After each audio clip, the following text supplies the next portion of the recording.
Journey of a Sister, Year 13. Life Goes On. The Memorial. Exactly a year to the day since Charles's death, his memorial is held. It's also Charles Jr.'s first birthday. Suzanne has organised a big celebration of life. She has also planned her own Sankofa to Ghana to fulfil Charles's wish. The venue is beautifully decorated with purple and gold balloons. Suzanne has transferred the altar she had kept in vigil at their home to the front of the hall. There's also another table with a large birthday cake for Charles Jr., which has a photograph of him and a photograph of Charles when he was the same age. A big screen at the front displays a slideshow with videos and photos of Charles from baby to adult.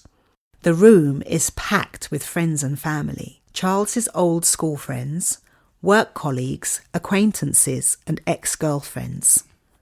As everyone mingles, background music plays Suzanne and Charles's favourite songs. Suzanne takes the mic and announces that they're about to begin. When everyone has settled, she begins her speech. We are gathered here today to celebrate, not to mourn, the life of my late husband, Charles, and to celebrate our son's first birthday. The day Charles left his body and our son came into this world changed my life forever. Her voice breaks. With everything turned upside down, I began to see things from a different perspective. I began to realise that death really has no sting. I no longer fear death. I now know that the only thing that dies is the body, and that the spirit is eternal. Charles taught me so much about life. He helped me find myself, and because of him, I'm the woman I am today. This wasn't our first time meeting, and it won't be our last. We are twin souls, and we can never be separated. She takes a deep breath before continuing. I'm going to start by sharing his history. Before I begin, I would like to thank Ma Ankra for helping me with my research. She indicates towards Ma Ankra, who stands and waves feebly at the crowd, who clap for her. She continues. Born on the 24th of February 1979 at 7:32 a.m, he was given the name Kwame Gyasi Osei Mauli Ankra. Kwame means born on Saturday. It's common for the Akan people of Ghana to name their children after the day they were born.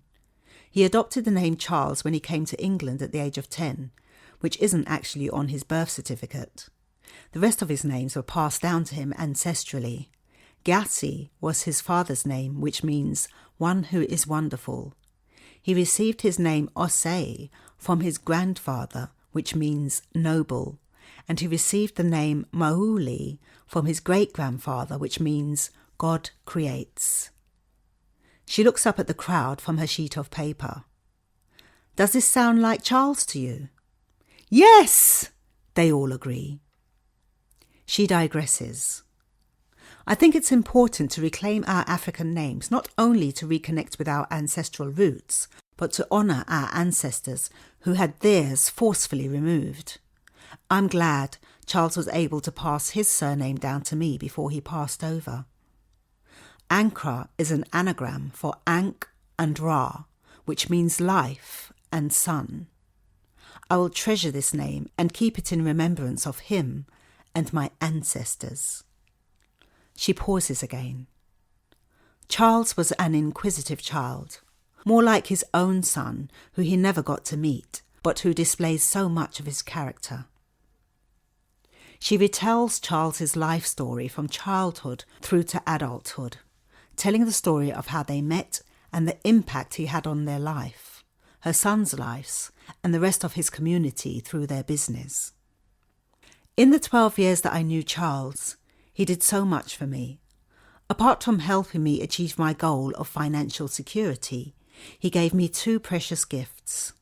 She signals to Maria to bring Charles Jr. to the platform. placing him on her hip before continuing. A precious son to continue his legacy, and a name that connects me and my sons to our African roots. The audience clap. For the short time that it lasted, I enjoyed being able to call Charles my husband. But in truth, he was not a possession for me to own or to keep. He had simply been on loan to me from the divine. He fulfilled his sole purpose and returned to his source. Nothing belongs to me, not even this baby. But while I have him, I will celebrate his life. I'd like you to join me in singing Happy Birthday to Charles Jr. Happy Birthday by Stevie Wonder starts playing, and everyone sings and claps along, while Suzanne dances with him on her hip.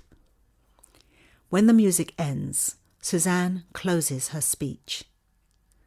It was Charles's wish to have his ashes taken back to his motherland and thrown into the wind. I will be making that trip next month, so this is your last opportunity to say goodbye to him. Everyone queues up in a line to walk past the altar, paying their last respects. Then the party begins.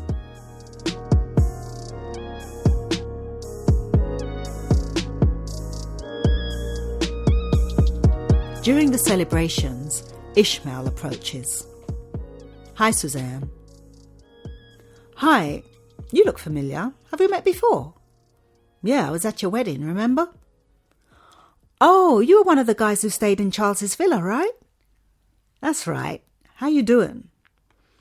As well as can be expected under the circumstances. Was it you I spoke to about the twin soul phenomenon? You remembered, yeah. At the time I was on the lookout for mine. Did you find her? Nah, it was just a passing fad. But you met yours, that's something, right? It was a roller coaster ride.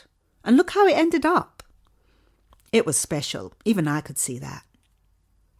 How well did you know Charles? We grew up in the same village. When his father died, he came to England, and not long after, I went to America with my parents. You flew over from America? Yeah, I wouldn't have missed this for the world. We were very close when we were boys. We lost contact for a number of years, but I managed to find him on Facebook. That's when he invited me to your wedding. It was good catching up with him. Sorry for your loss. It's okay. Life goes on. So you over him now? No, I'm still healing. Do you mind if we keep in contact? I'd like to be there when you do feel ready for another relationship. Suzanne stares at him in disbelief. That's the last thing on my mind right now. I know, but I might not get this opportunity again, so I'm just saying, whenever you're ready. He hands her his business card. Do you promise to call me? Suzanne takes the card.